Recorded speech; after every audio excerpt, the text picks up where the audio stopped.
Bismillahirrahmanirrahim. Alhamdulillahi rabbil alamin. Wa bihi nasta'in ala umuri dunya waddin. Wassalatu wassalam ala al-mab'uthi rahmatan lil alamin. Nabiyyina wa habibina wa qudwatina Muhammad ibn Abdullah wa ala alihi wa sahbihi wa man walah. Amma ba'du. Muslimin dan muslimat, para pelajar, para penonton sekalian, Assalamualaikum warahmatullahi wabarakatuh. Alhamdulillah, kita panjatkan kesyukuran pada Allah Azza wa Jalla kerana pada hari ini kita telah sampai kepada hari akhir 30 Zulhijjah 1442. Bersamaan dengan 9 hari bulan 8 2021, kita syukur Allah panjangkan umur kita untuk kita mengabdikan diri kepadanya, untuk mempelajari kitabnya, untuk memakmurkan bumi ini dengan syariatnya, dan untuk memberi manfaat kebaikan kepada manusia dan juga makhluk-makhluk yang lain setakat yang kita mampu. Ini pengisian yang perlu kita syukur pada Allah Azza wa Jalla di atas nikmat kurniaan yang diberikan oleh Allah Azza wa Jalla. Maka para jemaah sekalian, alhamdulillah kita teruskan pengajian kita dalam surah Asy-Syu'ara. Surah Asy-Syu'ara, surah yang ke-26, juzuk yang ke-19. Kita sambung perbincangan kita ayat yang ke-90. Ayat yang ke-90 masih lagi dalam siri kisah Nabi Ibrahim alaihi salatu wassalam. Kita duduk dalam kisah Nabi Ibrahim alaihi salam yang telah pun dalam siri yang lepas kita telah belajar doa 6 permohonan Nabi Ibrahim dalam surah ini, dan dilengkapkan dengan kumpulan doa-doa Nabi Ibrahim di dalam Al-Quran yang ada lebih kurang 10 ataupun lebih. Kita kata itulah yang terbaik yang dapat kita lakukan, iaitulah sentiasa berdoa kepada Allah Azza wa Jalla dengan doa-doa yang maksur, sama ada doa dari Al-Quran. Kita berdoa kepada Allah dengan kalam Allah. Kemudian diikuti dengan doa daripada Rasulullah sallallahu alaihi wasallam.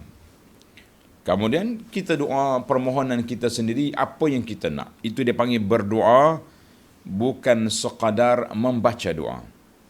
Dia beza di antara berdoa dengan membaca doa. Berbeza.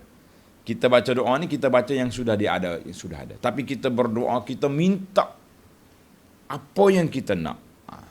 Jadi alhamdulillah, kita telah belajar dalam siri yang lepas doa Nabi Ibrahim dan beberapa garis panduan berdoa yang mudah-mudahan Allah mustajabkan doa kita, Allah kabulkan doa kita, Allah perkenankan apa yang kita minta untuk kebaikan di dunia dan juga di akhirat. Baiklah para pelajar sekalian, kita teruskan pengajian kita dalam ayat yang ke-90. Ayat 90 sehingga 104. 90 sehingga ayat 104. InsyaAllah dalam siri ini, dan dengan ayat 104 berakhirlah kisah episod cerita Nabi Ibrahim dalam surah ini. Kemudian kita pindah pula kepada surah Nabi yang lain pula.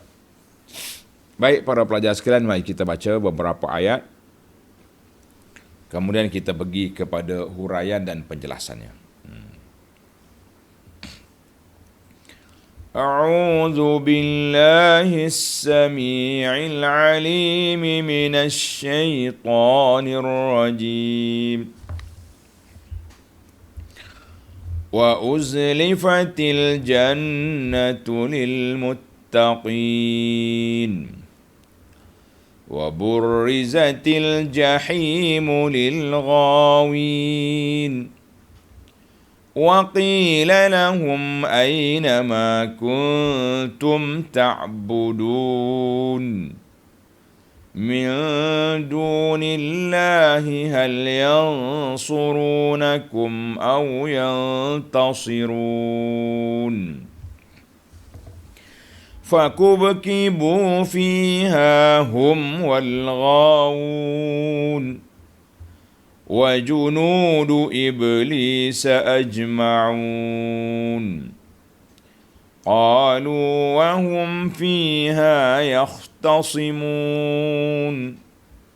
تالله إن كنا لفي ضلال مبين إذ نسويكم برب العالمين وما أضلنا إلا المجرمون فما لنا من شافعين ولا صديق حميم فلو أن لنا كرة فنكون من المؤمنين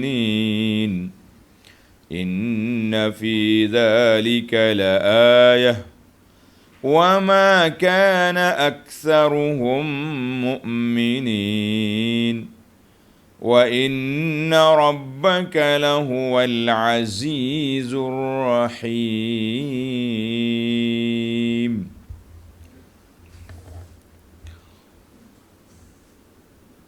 Balik kepada ayat 90. Wa uzlifatil jannatu lil muttaqin.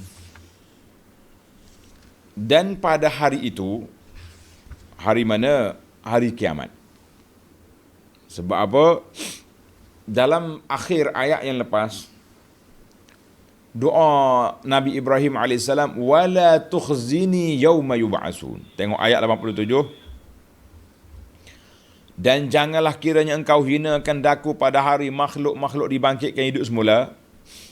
Hari yang tidak ada berguna lagi pada hari itu, saat itu, anak-anak, harta benda dan anak-anak, cucu, kecuali mereka yang datang bertemu dengan Allah dengan hati yang sejahtera. Maka ayat ini sambung, apakah hari itu? Wala tukhzini yauma yub'asun. Hari dibangkitkan itu hari apa? Jadi ayat ini dia panggil Allah menceritakan masyhadun min masyahidil qiyamah, beberapa peristiwa yang akan berlaku pada hari kiamat.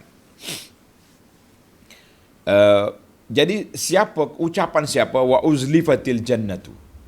Mengikut dalam tafsir Al-Munir mengatakan wasafa Ibrahim yaumal qiyamah bi thalathati awsaf. Masih lagi ayatnya dalam siak kisah Nabi Ibrahim. Maknanya yang menggambarkan peristiwa hari kiamat itu iaitulah daripada Nabi Ibrahim alaihissalam. Tapi dalam tafsir-tafsir lain tidak menyebut ucapan itu dari siapa, sama ada Ibrahim ataupun terus dia daripada Al-Quran Al-Karim ini tidak menyebut siapa yang ucap. Jadi kita kata kalau tengok ke siakul ayah memang dalam cerita Nabi Ibrahim. Sebab setiap tamaknya satu-satu cerita Allah Ta'ala akan tutup dengan wa inna rabbaka lahuwal azizur rahim, seperti dalam ayat 104. Baiklah para pelajar sekalian, ilmu tadabburi dan ilmu yang luas yang kita boleh belajar daripada susunan ayat, belajar daripada isi kandungan ayat, dan belajar juga daripada cerita-cerita yang dikisahkan oleh Allah Azza wa Jalla.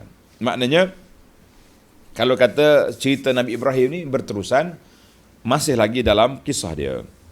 Baik. Sekarang ni kita pergi kepada ayat.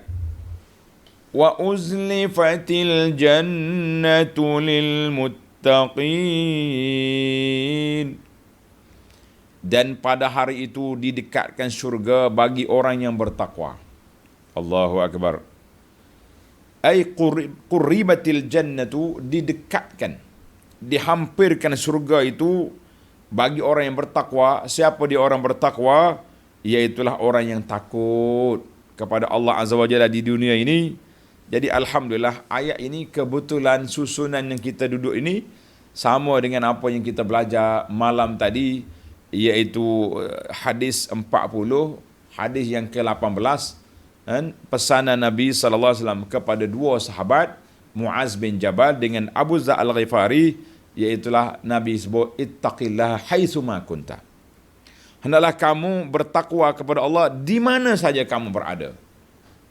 Sama ada di mana tu dengan makna waktu mana ataupun tempat mana kamu berada, mesti bertakwa. Alhamdulillah, kita sudah senaraikan beberapa kelebihan al-muttaqin, orang-orang yang bertakwa kepada Allah. Banyak sekali kelebihan yang telah disediakan oleh Allah Azza wa Jalla kepada mereka.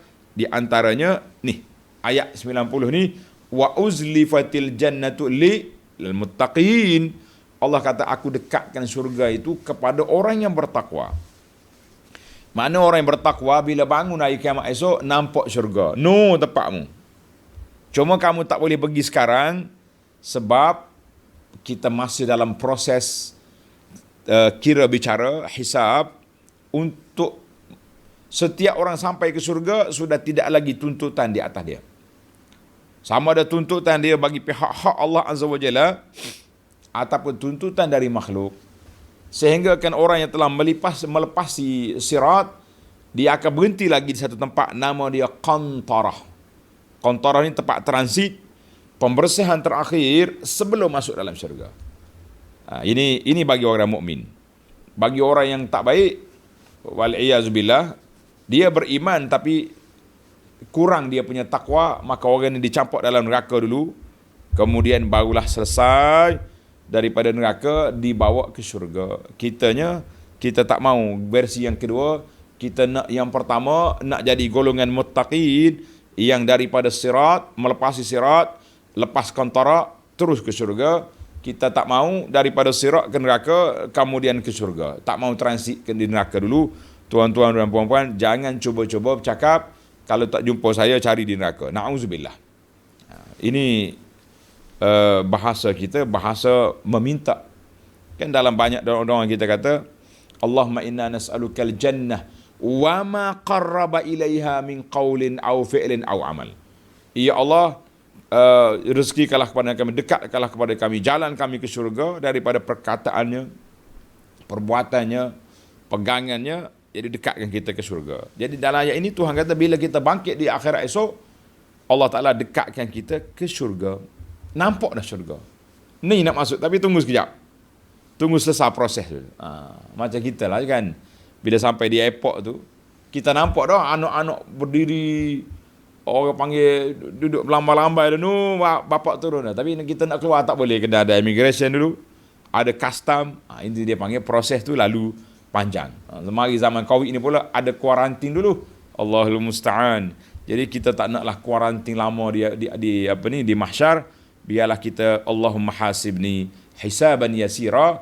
Ya Allah, hitunglah kami dengan perhitungan yang cukup mudah, yang simple, tanya jawab saja terus ke syurga ya rabbal alamin. Maka dalam ayat ini Tuhan kata uzlifati, ada 3 ayat yang berdekatan. Tengok dalam surah Qaf ayat 31, Allah kata wa uzlifatil jannatu lil muttaqina ghaira ba'id.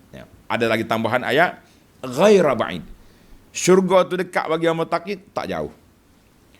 Dalam surah At-Takwir ayat 13, wa idzal jannatu uzlifat, apabila syurga didekatkan. Maknanya bagi orang muttaqin, inilah sifat dia yang kita mengharapkan kita layak untuk berada dalam keadaan dekat dengan syurga di mahsyar nanti ya rabbal alamin.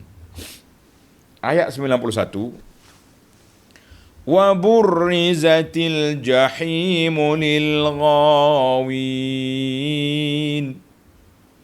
dan diperlihatkan neraka jelas nyata kepada orang-orang yang sesat. Allahu akbar. Surga sudah nampak, ada depan mata dia, maka tunggu proses je selesai, bismillah. Neraka jauh sikit, tapi nampak. Neraka jauh, burrizah, maknanya jelas neraka, nampak. Api duk menyala. Orang-orang yang muka gelap, muka hitam yang nak dicampak neraka sudah nampak tempat kita nak pergi. Ya Allah. Kita boleh bayangkan betapa cemasnya, betapa gawatnya, betapa kritikalnya suasana orang-orang yang sudah dihala tuju ke jalan neraka. Kita kata walaupun jauh tapi sudah nampak. Sehingga kan para ulama tadabbur kata ayat ini menunjukkan bahawa rahmat Allah Ta'ala lebih luas, mendahului kemurkaan dia. Sebab tu surga dekat, neraka jauh. Kata di Imam Al-Qurtubi rahimahullah, dia kata apa? Neraka tu dekat, tazharu jahannam, nampak dah neraka jahannam tu kepada orang-orang yang akan dicampak dalam neraka, sehingga mereka duduk di mahsyar tu dalam keadaan duka cita, dalam keadaan sangat takut, dalam keadaan stres. Berbeza dengan ahli syurga pula, uzlifat, syurga dekat, maknanya dekat dah masa nak masuk dalam syurga tu.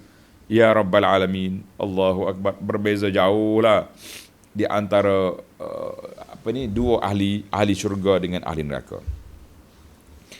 Maknanya kalau kita kata ini kata-kata Ibrahim, bermakna ayat yang kedua ini ayat sifat hari kiamat yang kedua yang diceritakan. Tanda letak nombor 2. وَقِيلَ لَهُمْ أَيْنَ مَا كُنْتُمْ تَعْبُدُونَ. Ayat yang pertama tadi menceritakan suasana keluar daripada kubur, ahli syurga dekat dengan syurga. Nak masuk lagi belum sampai masa. Ahli neraka walaupun jauh jarak dia, tapi sudah nampak neraka sedang membakar, mendidih, kata orang menggelegak, sudah nampak. La haula wala quwata illa billah. Ayat yang kita baca ni, ayat yang ke-92 ni cerita ahli neraka. Tadi suasana, view yang umum, ini sudah masuk dalam. Kemudian ditanya ahli neraka, soalan ni soalan taqri'an wa taubihan, soalan nak menghina, mencela ahli neraka. Wa qila lahum, serta dikatakan kepada mereka ahlun nar, aina ma kuntum ta'budun. Ahli neraka, mana dia benda-benda yang kamu sembah atas dunia dulu? Mana? Yang kamu duk puja, yang kamu duk gosok dia, duk usung dia setiap tahun pergi sana sini, kan, duk nyalakan lilin, nyalakan calok, nyalakan api, gosok sana sini. Mana? Kita ni berat juga. Nah, contohnya orang ni bertegang leher, kata menegakkan satu hujah. Kemudian bila berlaku kiau, kata, mana? Awak kata dulu. Kata orang, kesipuan lah kita, malu kita. Sebab bila kita tegakkan satu benda, kemudian tak jadi. Macam orang hari ni lah, bertegang leher begini, tiba-tiba tak jadi.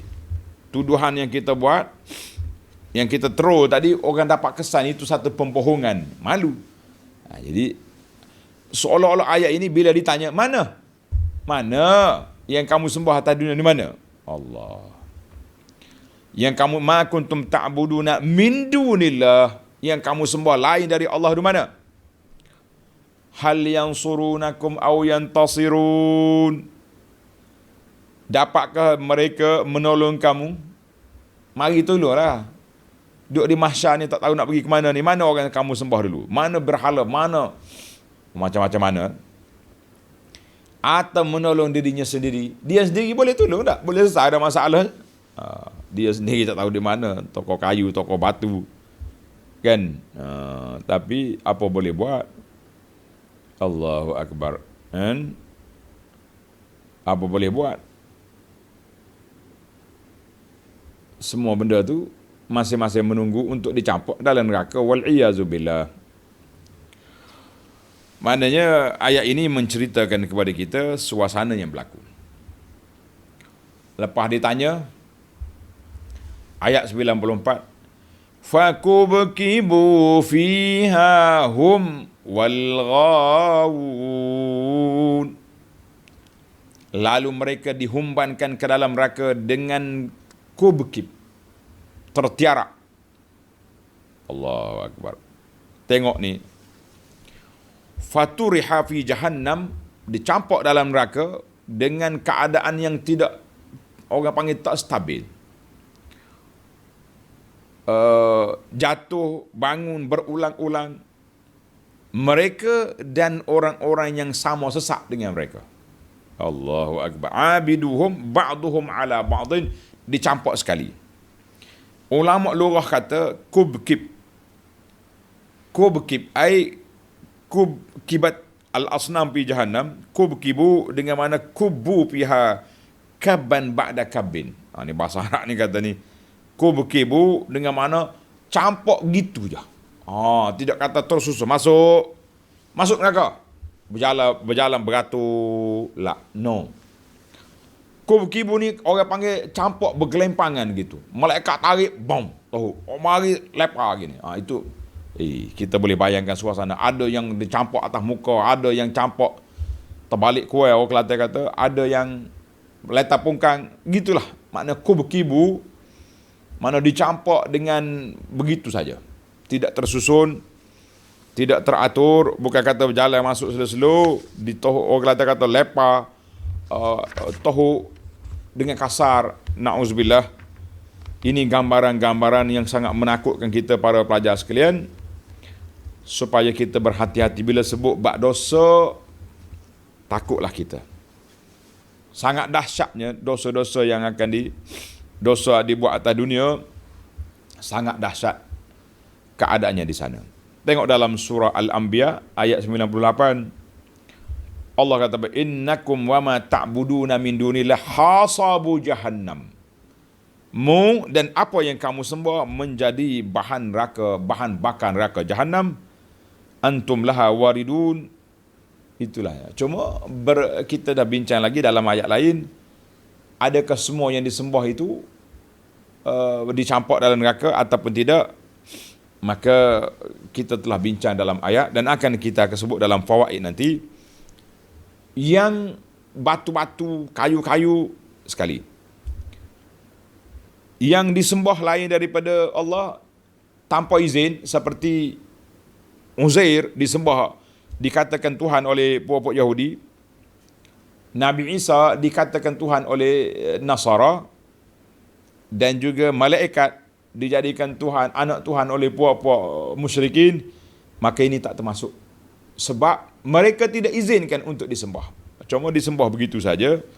Adapun kalau macam tu, kenapa pula kita nak campak patung-patung berhala tu dalam neraka? Nanya dia kan. Jawabnya sebab Allah nak malukan, nak hinakan penyembah-penyembahnya.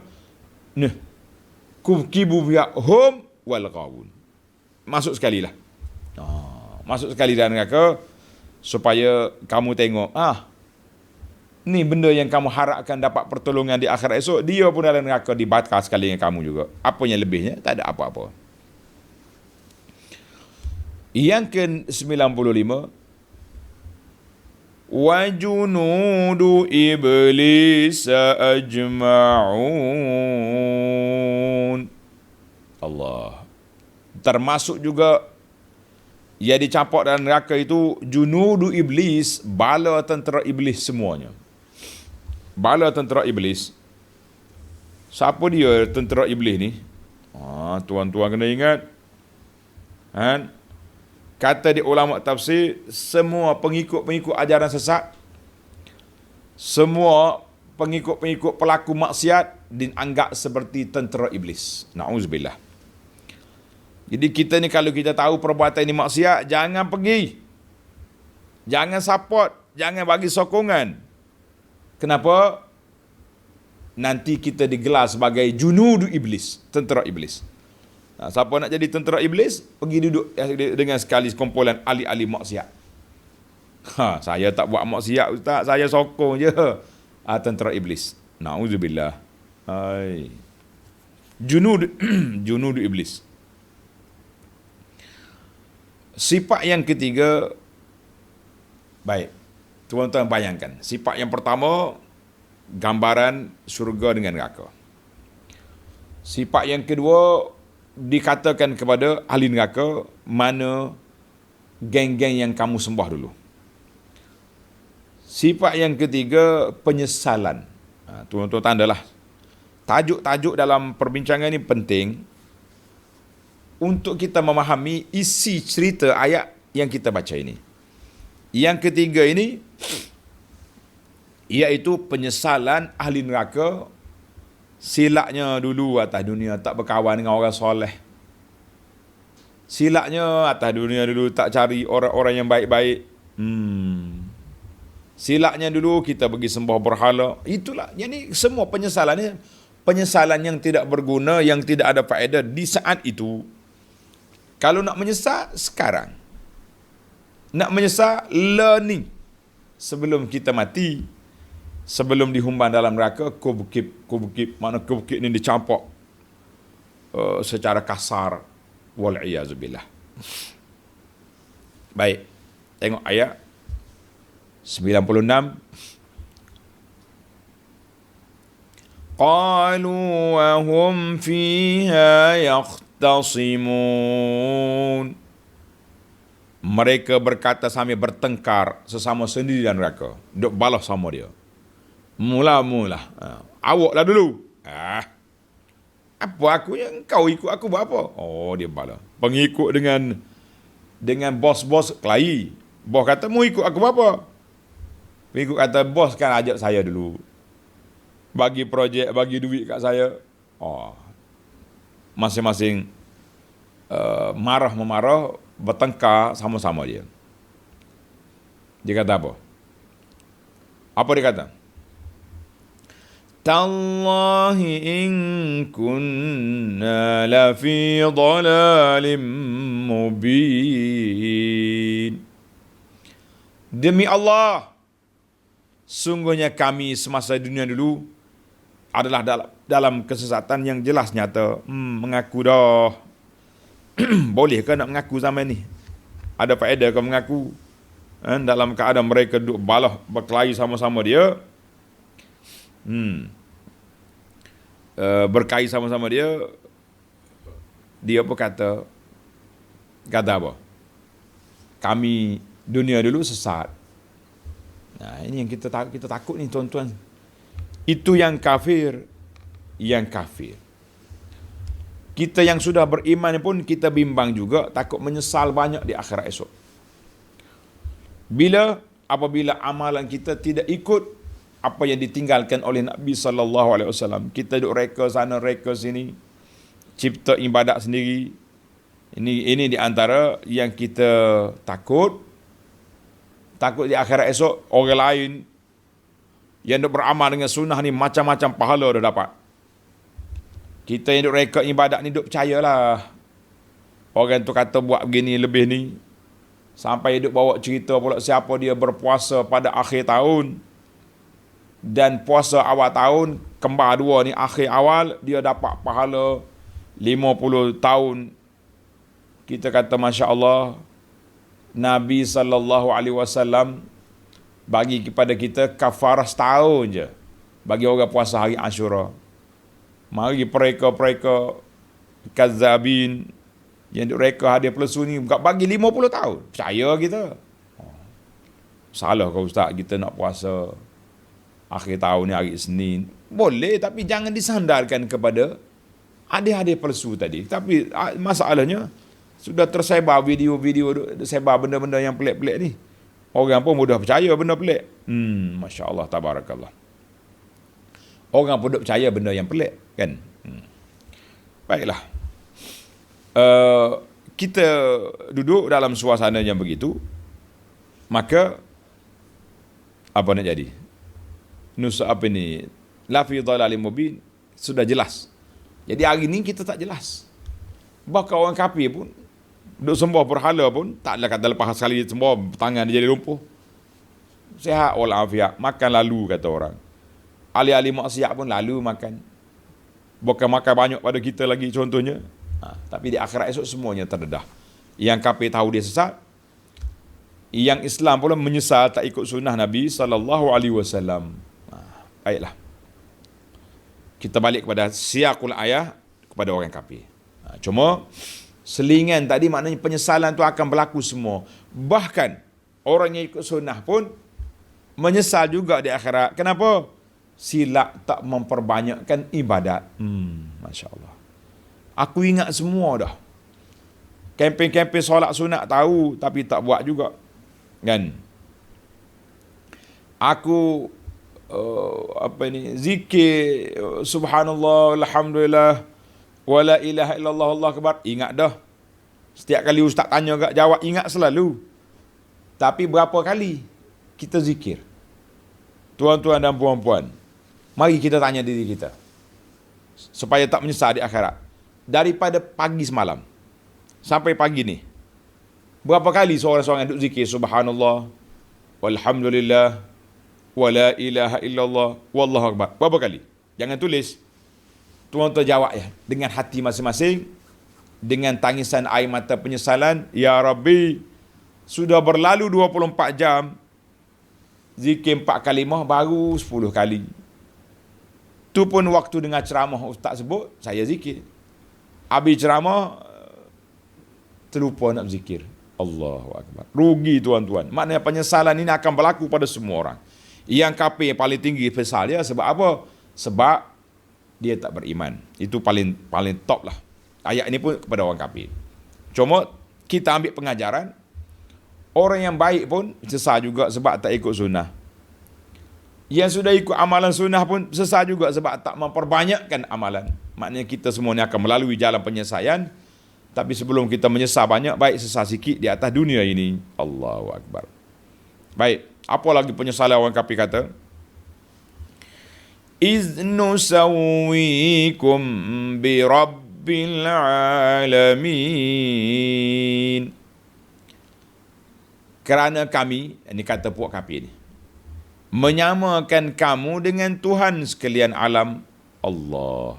Jadi puak kafir kata, kami ni sesat ketika kami menyamakan dengan Tuhan sekalian alam, menyamakan makhluk. Fa'abarnakum wa ata'nakum, kami sembah kamu, kami taat kepada kamu sebagaimana orang beriman sembah dan taat kepada Allah Azza wa Jalla.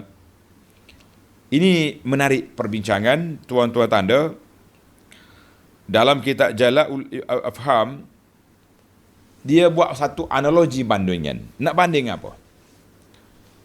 Orang kafir, walaupun dia kafir, tapi dia sedar, dia tahu tak sama berhala dengan Allah, tidak akan sama sekali. Ini toko kayu, ketul batu, logam-logam yang ditempah buat, takkanlah sama dengan Allah. Jadi sama di sini dalam sudut apa? Tanda tuan-tuan. Nusawwikum, sama di sini, minal ma'lum annahum sawwahum bihi, mereka samakan Allah dengan makhluk-makhluk, samakan Allah Ta'ala dengan sembahan dia tu fil hubbi wat ta'alluh wal ibadah. Menyamakan Allah dalam bab hub, cinta, dan menjadikan dia tu Tuhan, dan juga dalam ibadat. Maknanya sama di situ. Kita orang beriman, kita cinta kepada Allah. Apa yang Allah perintahkan kita buat, apa yang Allah larang kita tinggal. Itu makna cinta kita kepada Allah. Dan kita pun jadikan Tuhan itu sebagai Allah yang kita sembah, yang kita puja, yang kita puji. Dan kita beribadat semata-mata kerana Allah. Salat kita, inna salati wa nusuki lillahi rabbil alamin. Bagi orang yang syirik, dia jadikan berhala itu sebagai ilah, sebagai Tuhan yang dia sembah. Bila dia sembah, mana hati dia cinta kepada benda tu. Ini dia panggil taswiyah, persamaan dari sudut cinta, dari sudut menjadikan dia tu Tuhan yang disembah, dari sudut ibadat. Kalau kita nak kata berhala, patung-patung ini sama dengan Tuhan, dia pun tahu tak sama. Allah menjadikan, kan dalam ayat banyak kita dah bincang dulu, bila ditanya kepada orang kafir siapa jadi bumi dengan langit, Allah la yaqulunna Allah, mereka kata Allah. Habis berhala ni dalam bab cinta. Nah, itu dia panggil syirik dalam ibadat, syirik dalam kecintaan, syirik dalam sembahan. Dia tidak kata berhala di syirik dia dalam sudut penciptaan langit dan bumi, tidak. Kita pun bimbang hari ni tuan-tuan. Ni yang kita bimbang hari ni, kita terjebak dengan perangkap syirik dalam mencintai makhluk lebih daripada Allah Azza wa Jalla. Ataupun meletakkan makhluk itu tinggi sangat darjat, itu bahaya. Kan? Kita nak berdoa, kita pergi cari orang-orang mati, kubur-kubur keramat, minta dengan Tok Wali suruh doa, suruh sembuhkan penyakit kita. Konon-kononnya Tok Wali dalam kubur ni free. Waktu atas dunia dia sibuk dengan berdakwah, dengan makan minum, dengan jaga anak isteri. Dalam kubur sekarang dia free. Kita kata ini satu kata-kata yang cukup berbahaya kepada akidah umat Islam. Berhati-hati tuan-tuan. Baik. Banyak lagi perbahasan. Kita pergi pula ayat 99. Wa ma adallana illal mujrimun. Dan tiadalah yang menyesatkan kami melainkan golongan mujrim. Mujrimin dengan makna ad-dallun, orang-orang yang sesat. Kata di ulama tafsir, tuan-tuan tanda, siapa dia mujrimin di sini? Dia kata syayatin. Allah besar dianya mujrim. Yang menyesatkan orang ini syaitan. Satu. Ataupun al-awwalun, tok nenek yang mereka menjadi ikutan mereka. Mu sembah ni siapa? Alah, atuk nenek sudah sembah, kita sembah je lah. Apa mau tanya? Sedap juga dia kan. Jadi kita kata semua benda lah, syaitannya, apa saja yang menjadi sembahan, yang menjadi ikutan lain daripada syariat Allah, maka itu dia panggil mujrimin. Mujrimin. Dalam ayat lain Allah sebut dengan nama taghut. Wa man yu'min billah wa man yakfur bit taghut wa yu'min billah. Siapa dia kufur dengan taghut dan beriman dengan Allah, maka ulama mengatakan taghut itu syaitan. Taghut itu berhala. Taghut itu segala sembahan lain daripada Allah, maka dia jadi taghut.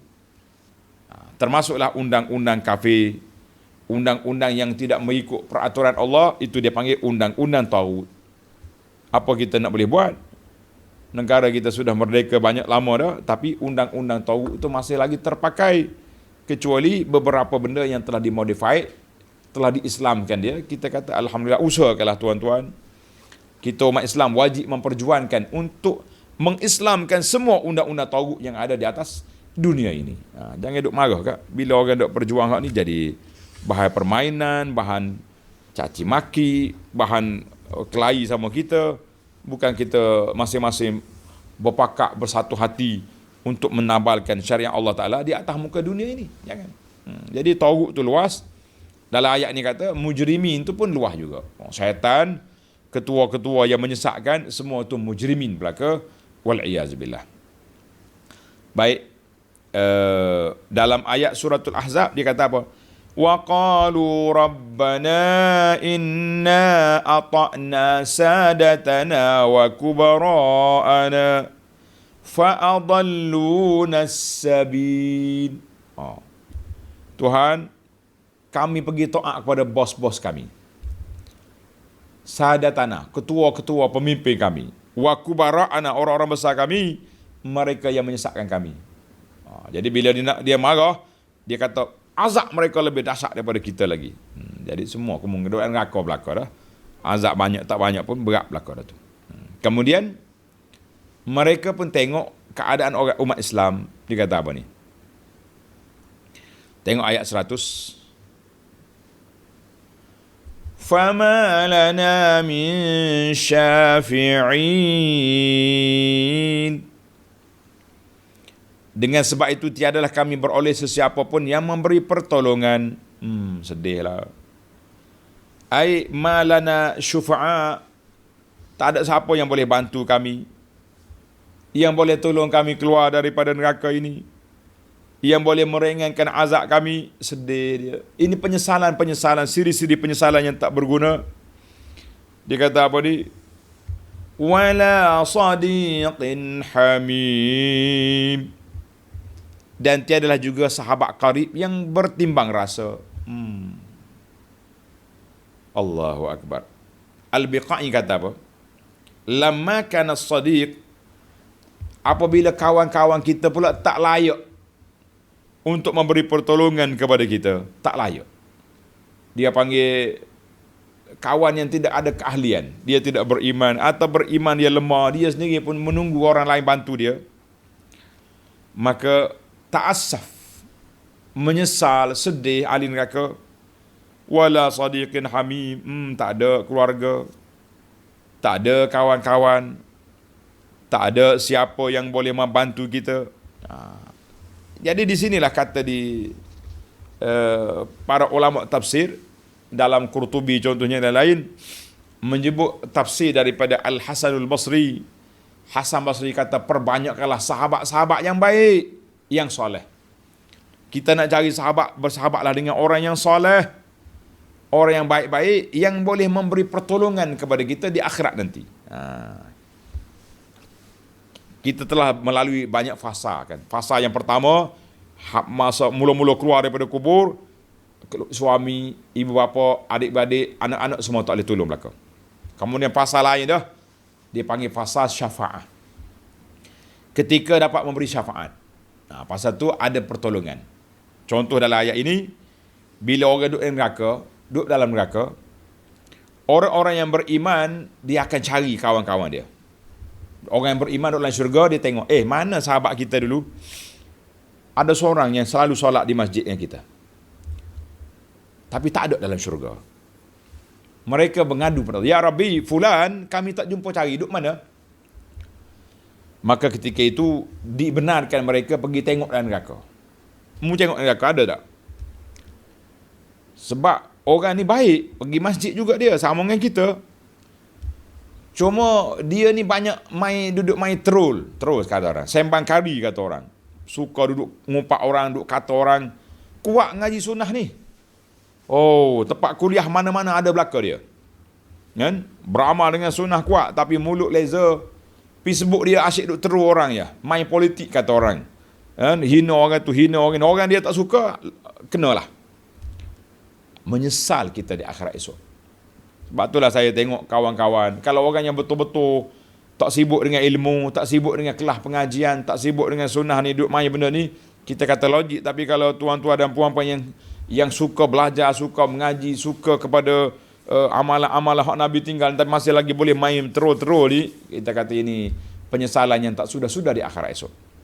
Maka orang ni tanya, jadi bila mereka diberi keizinan, dia pergi tengok dalam neraka, ada semua kawan dia. Ketika itu dia minta izin dengan Allah, nak bagi syafaat, nak tarik kawan tu keluar daripada neraka setelah dibakar. Maka keluar. Jadi orang-orang kafir ni menyesal, dia kata, "Fama lana min syafi'in." Tak adalah kami orang boleh tolong. "Wala sadiqin hamid." Teman-teman rapat dulu pun tak peduli dah dengan kita. Menyesal. Jadi kata di sinilah masyhur kata-kata siapa? Kata-kata Al-Imam Al-Hasanul Basri rahimahullah ta'ala. Dia kata apa? Bersahabatlah, carilah sahabat yang baik, orang-orang yang soleh, supaya bila kita nanti, apabila sampai pada waktu dengan ni, nas dia kata, istakthiru minal asdiqa'il mu'minin. Perbanyakkanlah sahabat-sahabat yang beriman, yang soleh, yang baik-baik. Fa inna lahum syafa'ah yaumal qiyamah. Kerana mereka di hari akhirat esok ada satu masa Allah izinkan mereka memberi syafaat, beri pertolongan kepada keluarga, kawan-kawan yang diazab. Maka di situlah sekarang ini jadi satu trend, satu fenomena. Ustaz, kalau tak jumpa saya, cari ya. Nak cari mana? Maksud dia cari dalam neraka. Kita kata, ya akhi, bahasa kamu bahasa yang tidak baik. Jangan ada dalam hati kita minta nak masuk neraka. Jangan. Lah. Dia panggil ayat negatif. Ayat negatif. Ustaz, tolong cari saya. Saya bila dengar macam ni, tak sedap hati. Sebab apa? Macamlah dia tu bersedia nak pergi neraka. Jangan. Habis kita nak pesan apa? Kita pesan supaya ustaz, tuan guru, imam, tuan haji, jangan lupa doakan saya untuk sama-sama kita masuk dalam syurga. Itu ayat positif. Jangan duk suruh cari dalam neraka. Jangan. Bila kawan tu baik esok, dia sendiri akan cari kawan dia. Pesan-pesan pula cari aku dalam neraka. Macamlah kita, dia ingat neraka ni macam pergi cari di pasar malam ya. Nah, kalau tak jumpa sini, cari sana lah. Kita pesan supaya orang-orang yang kita anggap soleh ini ingat kepada kita dalam doa dia, dalam munajat dia, dan di akhirat esok dia ingat kepada kita, dia akan cari. Allahul musta'an. Tak boleh kau ustaz. Saya itu yang saya rasa. Ayat yang duduk main, duduk tular sekarang ni, cari saya ni, suruh cari dalam neraka, kita kata ayat itu negatif. Jangan guna, sebab kita bimbang. Tafaul kita duk minta sangat tu, Allah Ta'ala beri. Masuk neraka, tunggu kawan mari ambil. Jangan. Kita kata jangan lupa saya. Di dunia dan juga di akhirat. Itu ayat pesanan yang terbaik. Baiklah para pelajar sekalian, biarlah kita jangan ikut apa yang orang tularkan. Kita ikut apa yang kita belajar. Ikut apa yang kita belajar. Ikut orang tular ni macam-macamnya tular dia. Allahu Akbar. Baiklah. Jadi Imam Al-Hasan kata istaksiru, perbanyakkanlah sahabat-sahabat yang baik. Supaya mereka tak lupa kita di dunia, tak lupa di akhirat. Di dunia tak lupa, maknanya bila tengok kita ni lara, lalai, tegur. Saya lah secara peribadi, ramai ada orang yang saya tegur PM. Dia panggil PM sekarang ni. Bukan Perdana Menteri, PM ni, Wasafi ni. Bila tengok dia duduk teruk orang kuat sangat, saya PM dia. Ya akhi, inikah akhlak kita Ahlus Sunnah? Teruk orang, hina orang yang kita suka, kita panggil dengan nama yang pelik-pelik. Sebahagian daripada mereka ni min talabatil ilmi, penuntut ilmu. Mengaji pun di tempat yang baik. Pusat pengajian Islam. Tapi apa boleh buat? Akhlak. Ini yang kita duk belajar adalah hadis. Hadis 40 yang ke-18 ni, wa khaliqin nas bi khuluqin hasan. Ini semua akhlak yang akan menentukan kedudukan kita nanti. Tinggi atau rendah. Allahul musta'an. Baiklah. Ayat Quran ni kalau makin kita korek, makin kita nampak panduan dalam hidup kita. Kata di puak kapil lagi. Falau anna lana karratan fanakuna minal mu'minin. Maka alangkah baiknya kalau kami dapat kembali ke dunia sekali lagi, supaya kami dapat menjadi orang-orang yang beriman. Masya Allah. Dia kata kalau boleh balik semula ke dunia, kita nak jadi orang yang beriman. Masya Allah. Nak jadi orang beriman baliklah. Ai nu'minu billah wa na'mal bi ta'atihi. Kita beriman, kita buat amalan soleh, selamatlah kita daripada azab neraka ini. Allahu Akbar. Jadi para ulama mengatakan, dia kata mukminin. Mukmini maknanya iman yang menyelamatkan kita. Kalau sakat ibadat amalan saja menyelamatkan, mereka akan kata fanakuna minal muslihin.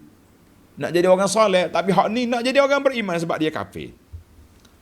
Bagi orang orang yang sudah beriman, lain pula doa dia. Kan doa yang minta akhirna farji'na na'mal salihan.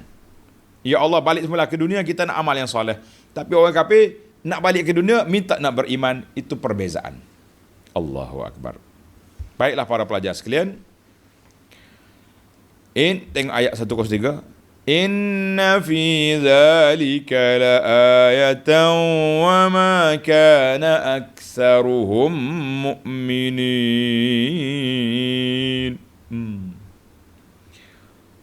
Sesungguhnya pada peristiwa yang demikian itu, peristiwa mana? Tengok nota di bawah. 1220.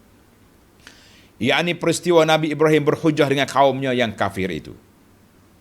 Dan alasan-alasan untuk menegakkan tauhid adalah menjadi bukti yang jelas nyata bahawa tiada Tuhan yang sebenar-benarnya dia berhak disembah dipuja dan dipuji melainkan Allah yang Maha Asa lagi Maha Berkuasa. Ingatlah kita. Jadi di sini kata di para ulama tafsir, inna fi dzalikal mazkur min qissati Ibrahim.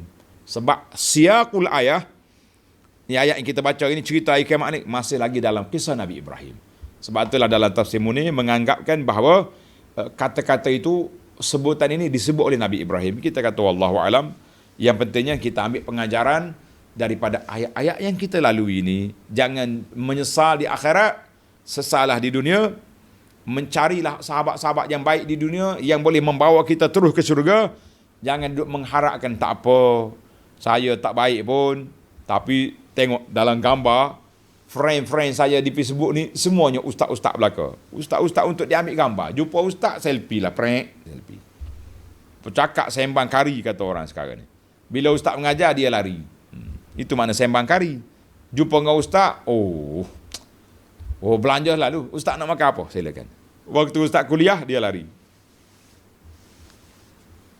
Kemudian duk pesan pula, cari saya. Kita kata nak suruh cari awak di akhirat, cari dulu di dunia ni. Waktu kita kuliah, waktu kita tadabbur, waktu kita mengajar, mari dulu. Jangan tunggu cari kat sana je. Allahu Akbar. Jadi ayat ini ulama mengatakan maksudnya kaum Ibrahim dan wama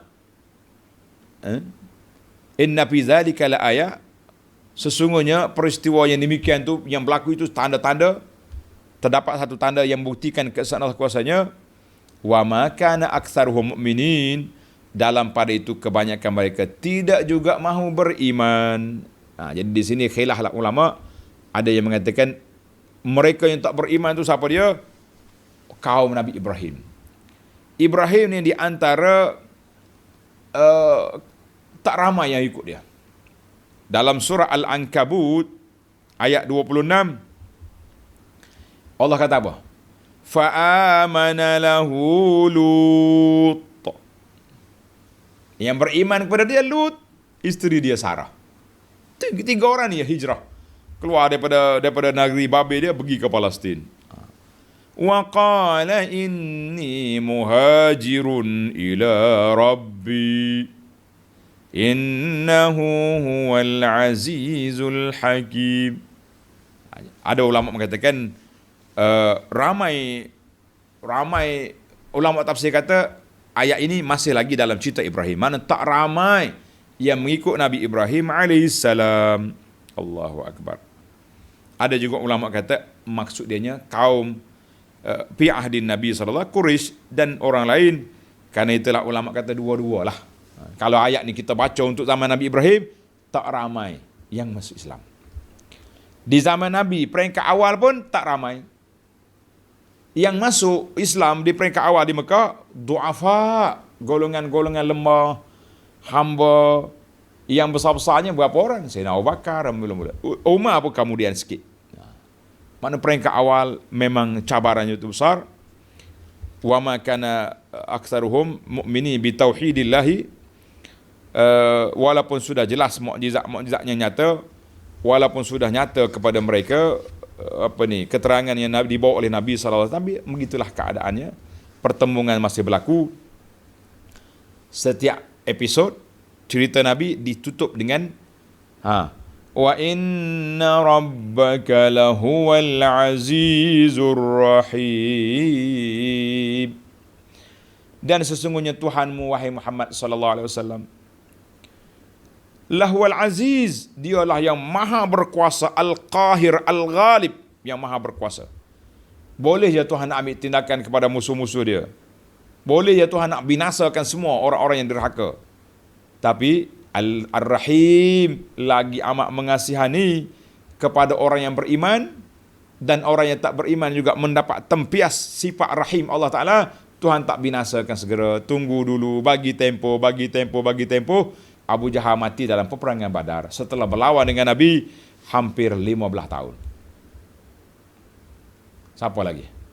Anak dia Ikrimah masuk Islam.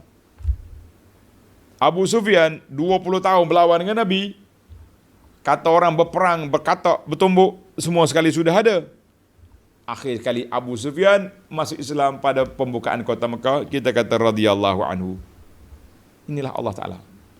Bagi zaman kita hari ini tuan-tuan, berapa ramai orang kita tengok di awal zaman muda dia lara, leka, macam-macam. Tapi di akhirnya Allah beri izinkan kepada dia menjadi ahli masjid, menjadi orang yang bertaubat kepada Allah, pencinta majlis ilmu, yutan balik, tinggalkan segala-segala yang lara dalam dunia. Sekarang ini sudah menjadi pencinta ilmu, cinta Allah, cinta Rasul. Masya Allah, tabarakallah, belajar sunnah Nabi SAW. Kita mengatakan alhamdulillah. Tuan-tuan bayangkan kalau Allah matikan tiga-tiga itu ketika kita sedang lara, sedang buat maksiat. Mengaka jawab dia. Tapi Allah biarkan. Allah bagi tempo. Ar-Rahim bagi peluang kepada kita. Tuan-tuan yang sudah panjang umur, sudah melalui fasa-fasa kehidupan yang pelbagai. Hari ini kita masih sihat walafiat. Banyaklah bermunajat kepada Allah. Tak perlulah perdana-perdana, geng-geng Zoom yang nak sambut tahun baru contohnya dengan perdana, tak perlu. Kita perdanalah kita dengan Allah Azza wa Jalla setiap malam. Kita bangun, kita ungkit balik dosa kita yang lepas, supaya air mata taubat, penyesalan bercucuran di saat kita bersunyi dengan Allah Azza wa Jalla. Ya Allah, ya Tuhanku. Ini sebab tu anak kata bukan perdana. Isteri duduk tempat lain, kita tempat lain. Waktu kita nak bermunajat, waktu kita nak merintih merayu keampunan Allah, jangan bagi siapa-siapa dengar. Kita dengan Allah saja. Ya Allah, ya Tuhanku, aku zaman muda dulu, sebut dosa-dosa kita. 1, 2, 3. Akhir kali kata, ya Allah, ya Tuhan, hamba-Mu ni lemah. Kalau Engkau tak ampunkan dosa aku, siapa lagi nak ampun? Kalau Engkau dah sembunyikan dosa aku di dunia dulu, sembunyikanlah dosa aku di akhirat esok. InsyaAllah tuan-tuan, tak ada orang, tidak ada mata yang tidak menangis, tidak ada hati yang tidak menyesal, tidak ada satu perasaan bila kita bersimpuh di hadapan Allah Azza wa Jalla. Itu yang daripada hati kita. Ini kita duduk dengar dalam geruk-geruk dengan muzik-muziknya, dengan apa, menangislah kita. Tapi penyesalan tu penyesalan beramai-ramai yang kita pun tak tahu dari mana datang. Biarlah kita datang daripada lubuk hati kita. Mudah-mudahan air mata yang tumpah di atas dunia, dia akan memadamkan kepanasan api di akhirat. Allahu Akbar. Kata Nabi SAW, ainan, 2 biji mata tak sentuh oleh api neraka. Mata yang cerah, yang berjaga malam kerana menjaga sempadan daripada dicerobohi oleh musuh. Saya juga tambah dalam kurungan, mudah-mudahan betul apa yang saya faham ini, termasuklah mata tuan-tuan barisan hadapan yang berjaga malam, duk jaga orang kena COVID, duk jaga orang yang macam-macam ni. Kita kata mudah-mudahan mata ini juga, kalau jaga dengan ikhlas, tidak disentuh oleh api neraka, insya-Allah. Sebagaimana tentera jaga sempadan, kita juga jaga kesihatan.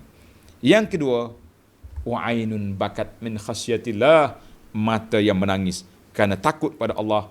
Ini juga mata yang tidak disentuh oleh api neraka. Mudah-mudahan kita termasuk di kalangan mata kita mengalir kerana takut pada Allah, bukan mengalir kerana nak tunjuk-tunjuk kepada kawan-kawan, mengalir kerana duduk dalam majlis ramai-ramai satu fenomena. La, kita tangis, biarlah kita menangis. Waliyabki ala khati'atik, menangislah di atas kesalahan kita yang telah lalu.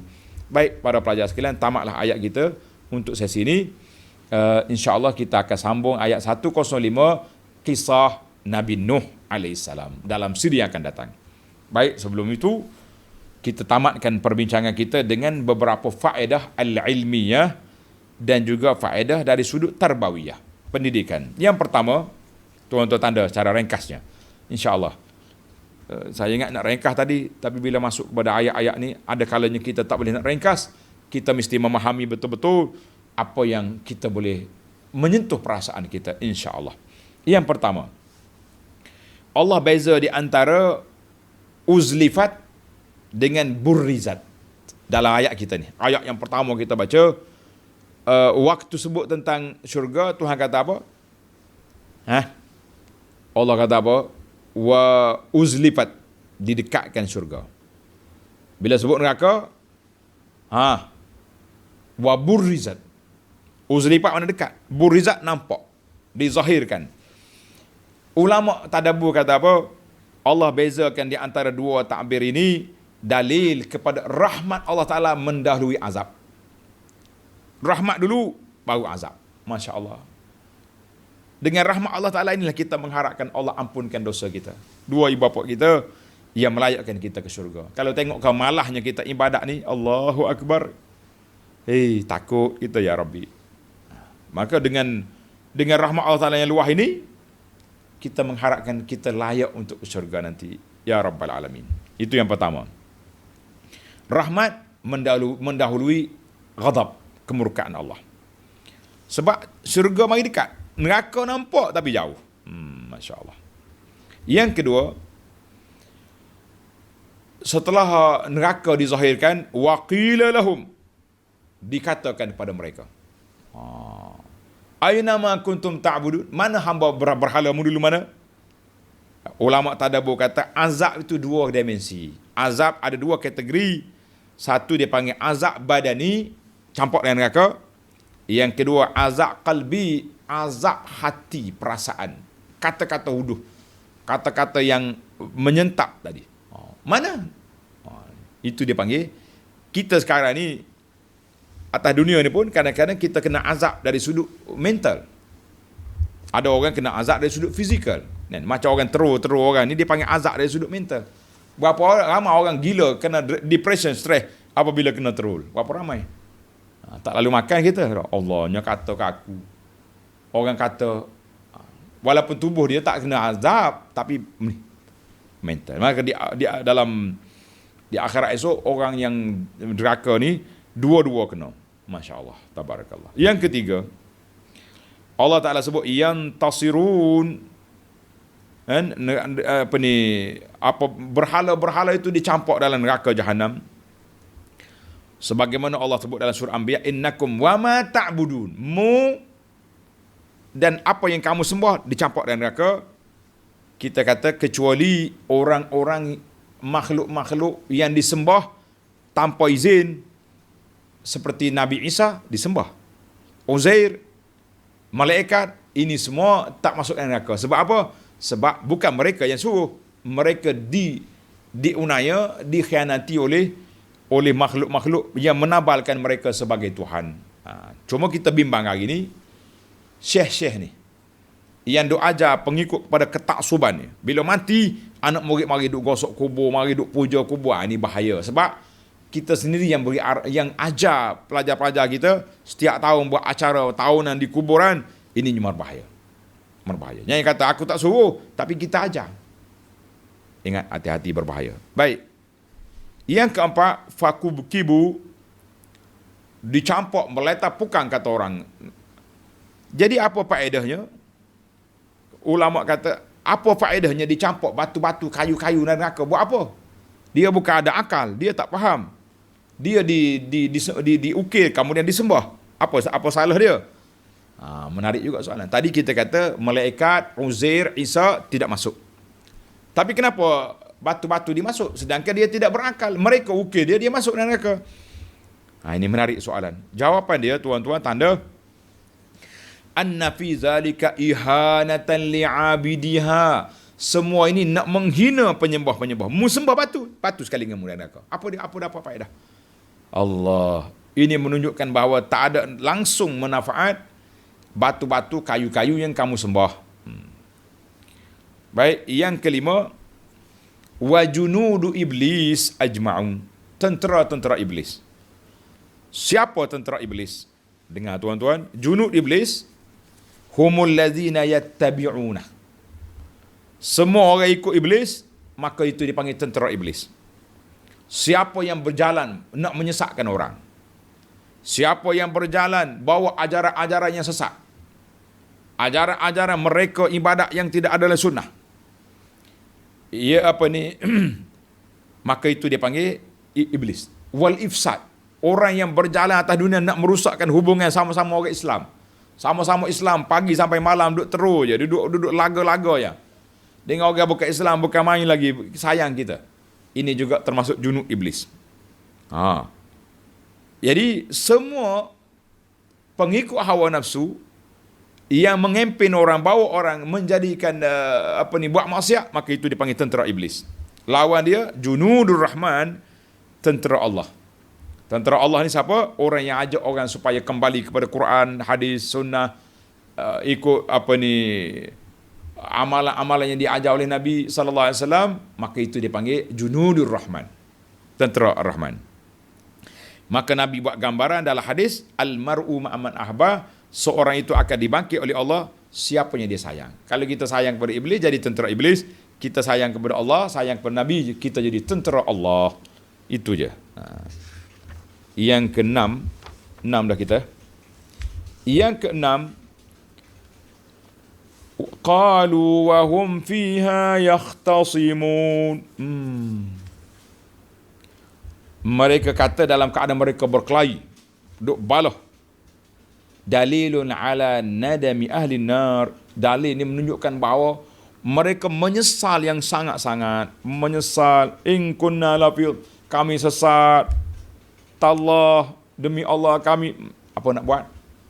Kan? Penyesalan yang tidak berguna lagi pada saat itu. Nak menyesal sekarang, nak taubat lah ni, jangan tunggu di akhirat baru nak menyesal. Allahu Akbar. Yang ke-8, cepat sikit, masa kita laju. Qala ba'dul ulama, sebagai ulama mengatakan dalam surah Asy-Syu'ara, surah Syu'ara yang kita belajar ni, ada tiga ayat yang mengkritik, condemn, rad, apa dia rad ni? Bantah pegangan 3 kumpulan ajaran sesat. Tuan-tuan tanda, nanti kita hurai lain kali. Yang pertama, iznu sawwikum bi rabbil alamin. Ketika kami samakan berhala-berhala itu dengan Tuhan, ulama kata ini menolak kepada golongan musyabbihah. Golongan musyabbihah, golongan yang menyamakan Allah Ta'ala dengan makhluk. Itu dipanggil musyabbihah. Kita kena ingatlah dalam dunia ni ada kumpulan musyabbihah, dia kata makhluk sama dengan Tuhan. Satu lagi geng dia mujassimah. Allah Ta'ala berjisim seperti makhluk. Tuan-tuan kena faham, ini berbeza dengan golongan yang isbat sifat kepada Allah Ta'ala mengikut Allah sebut dengan Nabi sebut. Itu tak masuk. Ini orang beriman. Ini kita pasang semua atas kepala orang. Bila kita isbat sifat Allah Ta'ala, dia kata ini mujassimah ni, ini musyabbihah ni, kita kata hasya wa kalla, tidak sama sekali. Yang kedua, Allah Ta'ala rak dalam surah ini, yang kedua golongan mujbirah, ahli Jabariyah, dia panggil Jabariyah, Qadariyah. Mereka ini yang mengatakan bahawa semua berlaku dengan takdir Allah Ta'ala, manusia ni tak ada usaha. Tak ada usaha. Kita ni semata-mata robot, remote controlnya dikontrol, mana kita tak ada. Dosa pahala ni Allah Ta'ala tentukan, kita tak ada pilihan. Itu dia panggil golongan Jabariyah. Ini juga sesat. Mana dalilnya? Dalilnya wama adallana illal mujrimun.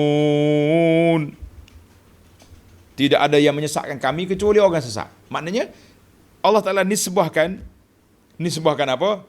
Nisbahkan sesat itu kepada penyesat. Jangan kata kami sesat ni kerana takdir Allah. La. Maka ayat ini menolak golongan Jabariyah. 2. Yang ketiga, dalam surah ini juga menolak pahaman Murji'ah. Apa dia Murji'ah ni? Murji'ah ni golongan yang mengatakan siapa beriman tak ada lagi mudarat apabila dia buat maksiat. Macam kita hari ni dia panggil golongan liberal, kan? Golongan liberal pluralism tu ada unsur-unsur Murji'ah. Dia kata apa? Mana dalil? Fama lana min syafi'in. Kami tak ada lagi orang boleh tolong. Jadi puak-puak Murji'ah ni bagi dia sudah beriman tak ada lagi. Sama je. Kita dengan Abu Bakar dengan Sayyidina Umar sama. La. Maka ayat ini fama lana min syafi'in, Allah Ta'ala tolak syafaat pertolongan siapa-siapa yang derhaka, tak layak untuk memberi syafaat, memberi pertolongan kepada orang di akhirat esok. Jadi tolak kepada Murji'ah. Murji'ah sama kan orang, kita kata tak sama. Orang yang beriman, yang soleh, yang beramal tak sama dengan orang beriman tapi derhaka. La. Jadi tuan-tuan tanda, kata-kata ini ditulis oleh siapa? Ditulis oleh Imam Suyuti As-Suyuti dalam kitabnya Al-Iklil fi Istinbat Tanzil mengatakan bahawa dalam surah Syu'ara ini 3 kumpulan yang Allah Ta'ala condemn. Allah Ta'ala tolak pegangan mereka. Baik, sabar kejap. Yang ke-9, kita ambil 10 ya. Yang ke-9, fama lana min syafi wala sadiq hamid, dalil bahawa Allah Ta'ala yusyafi', Allah Ta'ala jadikan orang yang pertama sekali yang beri syafaat di akhirat Nabi SAW. Kemudian ada lagi orang lain boleh beri syafaat. Siapa dia? Orang-orang yang soleh. Contohnya anak-anak soleh, dia boleh beri syafaat kepada ibu bapa dia. Ibu bapa yang soleh boleh juga beri syafaat kepada anak-anak dia. Itu yang dia panggil guru-guru, murid-murid, kawan-kawan. Ada lagi orang yang diizin oleh Allah Azza wa Jalla boleh beri syafaat. Tapi syafaat yang paling besar sekali siapa? Syafaatul kubra duduk di pada Nabi sallallahu alaihi wasallam. Yang terakhir, yang ke-10,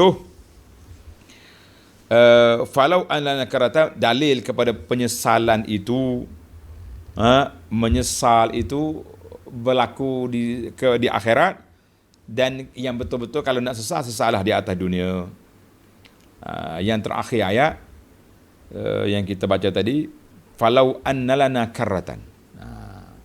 Orang kafir kata kalau kami boleh balik ke dunia, dia kata apa? Fanakuna minal mu'minin, kita nak jadi orang yang beriman. Dia tak kata nak jadi orang soleh. Sebab apa? Dia masuk neraka dengan sebab kufur dia. Bukan masuk dengan sebab dosa. Maka dia nak jadi orang beriman. Orang yang masuk neraka dengan sebab dosa, dia kata walanakunanna minas salihin, kami nak jadi orang soleh.